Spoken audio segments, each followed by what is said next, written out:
अस्सलाम वालेकुम guys, I hope आप लोग सब ठीक ठाक हो, मजे में हो, फर्स्ट क्लास हो। एक पूरा दिन गुजर गया है। अब बात करते हैं ये जो क्रिप्टो कॉन्फ्रेंस का गेम था इसके बारे में। क्या बना इस कॉन्फ्रेंस का?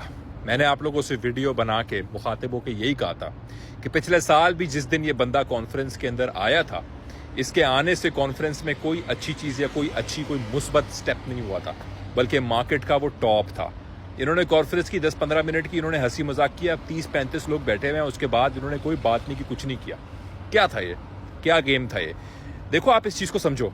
कॉन्फ्रेंस से पहले एक ट्वीट करके हाइप क्रिएट होती है, आउट ऑफ द ब्लू अचानक से बंदा एक ट्वीट करता है, ऑल्ट कॉइन्स के नाम लेता है। बहुत बड़ी बात है, एक दुनिया की सबसे बड़ी एक इकोनॉमिकल एक नया इलेक्टेड प्रेसिडेंट जो है वो आके इतने बड़े ऑल्ट कॉइन्स का नाम ले रहा है खुला। ये कोई छोटी और मामूली बात नहीं है, ये बहुत बड़ा मूव है। अचानक होता है, बगैर किसी बात किए, बगैर कोई इसके प्री एम्प्टिव करना, बगैर किसी टीजर के, बगैर किसी, अचानक इतना बड़ा स्टेप। उसके बाद कॉन्फ्रेंस से पहले रिजर्व बिटकॉइन का पास हो जाता है, उसको भी ये लोग जो है वो एग्जीक्यूटिव ऑर्डर में जो है वो पेन कर देते हैं, उस चीज को भी ये डॉक्यूमेंट कर देते हैं। और उसके बाद उससे बढ़कर कॉन्फ्रेंस होते ही अचानक से खत्म हो जाती है कॉन्फ्रेंस की सारी हाइप होती है, उससे पहले ये चीजें होती हैं, खत्म हो जाती हैं। और इसी दौरान मार्केट जो है वो आपका पंप डंप ले रही है। जब इसने ऑल्ट कॉइन्स का नाम लिया, $10,000 ऊपर गई, सब लोगों को लिक्विडेट कर दिया। तो लॉन्ग्स को मैनिपुलेटिवली लिक्विडेट किया जा रहा है मार्केट में इस वक्त, और मार्केट को साफ किया जा रहा है, और मार्केट को रिसेशनरी खबरों से भरा जा रहा है। ये आप लोगों के सामने है। इस वक्त आप उठा के देख लें तो सब लोग बोल रहे हैं कि अब जो है रिसेशन प्रेशर स्टार्ट है, रिसेशन स्टार्ट है।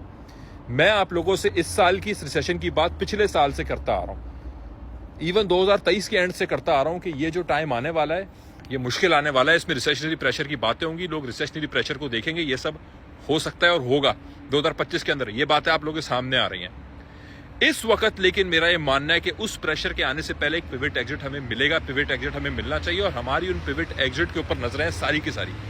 हमारा पूरा फोकस वो पिवट एग्जिट के ऊपर है, क्योंकि इस वक्त जब मार्केट गिरी हुई है, जिस तरह से ये निहायत मैनिपुलेट कर रहे हैं मार्केट को, ऐसा हो नहीं सकता। और साथ में बिग मनी और बिग इंस्टीट्यूशन जो है वो इस वक्त बाइंग कर रहे हैं, और इतनी बड़ी अडॉप्शन की न्यूज आ रही है और मार्केट ऊपर नहीं जा रही। ये अगर मार्केट में क्लियर कट मैनिपुलेशन नहीं है तो क्या है? इसका आप मुझे जवाब। रिजर्व जिसके ऊपर सबको बुलिश किया हुआ था, मैं आप लोगों को कह रहा था ना पहले कि नवंबर दिसंबर में ही बिग मनी उसको बाय करके हाइप को बाय कर देगी, और जब ये चीज होगी तो सेल द न्यूज इवेंट हो जाएगी। आप लोगों के सामने वो चीज साबित हुई। भाई, मैं इस वक्त की इन चीजों को एज एन अपॉर्चुनिटी देख रहा हूं। क्रिप्टो फॉर लाइफ, जिंदगी भर की इस चीजों को हमने एनालाइज करना है मार्केट को। मैं इस वक्त की इस चीज को इसलिए अपॉर्चुनिटी देख रहा हूं। बिग मनी के खिलाफ मैं बेट नहीं करूंगा, मैं उसको फॉलो करूंगा, मैं उसको देखूंगा। और बिग मनी इस वक्त इस फियर को बाय कर रही है। 10 से ग्रीड फ्रीड इंडेक्स आज 20 या 25 पे आया है, तो बाइंग मार्केट में हो रही है। मार्केट में सेल ऑफ प्रेशर जो है उसको खत्म अब आहिस्ता आहिस्ता एग्जॉस्ट मेरे मुताबिक हो रहा है, खासतौर पर ऑल्ट्स के अंदर। इस चीज को समझने की जरूरत है हमें कि ऑल्ट्स में हमें फिर भी स्ट्रेंथ नजर आ रही है।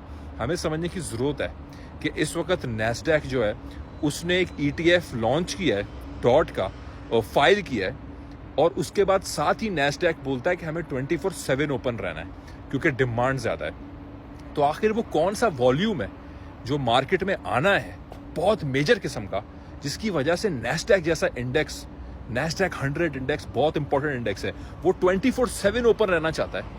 क्या वो रिसेशन में 24/7 ओपन रहना चाहेंगे या बुलिश में ओपन रहना चाहेंगे? सोचें आप लोग।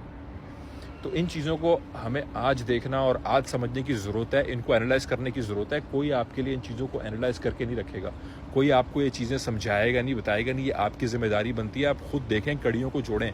जिस दिन इस बंदे ने ये ट्वीट की थी ना, जिस दिन इस बंदे ने ये ट्वीट की थी, ट्रंप ने सारे क्रिप्टो प्रोजेक्ट्स के बारे में, आडा, सोलाना वगैरह वगैरह, मैंने उसी दिन उस ट्वीट को कोई अच्छी खबर के तौर पे नहीं देखा था।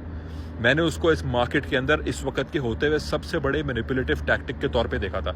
मुझे 30-35 बंदे क्रिप्टो इसके पहली व्हाइट हाउस की क्रिप्टो कॉन्फ्रेंस में बैठे हुए थे। आपको क्या लगता है कि पर्दे के पीछे या उसके बाद उन्होंने आपस में कुछ भी डिस्कस नहीं किया होगा? डेफिनेटली, ऑफ कोर्स चीजें डिस्कस हुई होंगी।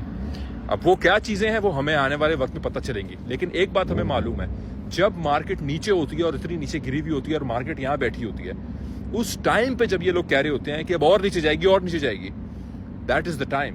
फियर इंडेक्स भी है, मार्केट फियर में भी है, मैनिपुलेटिव चीजें भी हो रही हैं और बिग मनी बाय कर रही है। तो मैं सिर्फ आप लोगों के सामने जो मार्केट की करंट मूवमेंट्स है, जो फैक्चुअल फैक्ट्स फिगर्स हैं, मैं आपके सामने वो रख सकता हूँ और मैंने आप लोगों के सामने वो रखे हैं। करें वो जो आप लोगों को बेहतर समझ आए। थैंक यू सो मच, जज़ाकल्लाह। और लिंक में मेरे बायो है बुल आर्मी का, नई हमने कम्युनिटी स्टार्ट की है, उसको ज़रूर चेक करें। Thank you so much.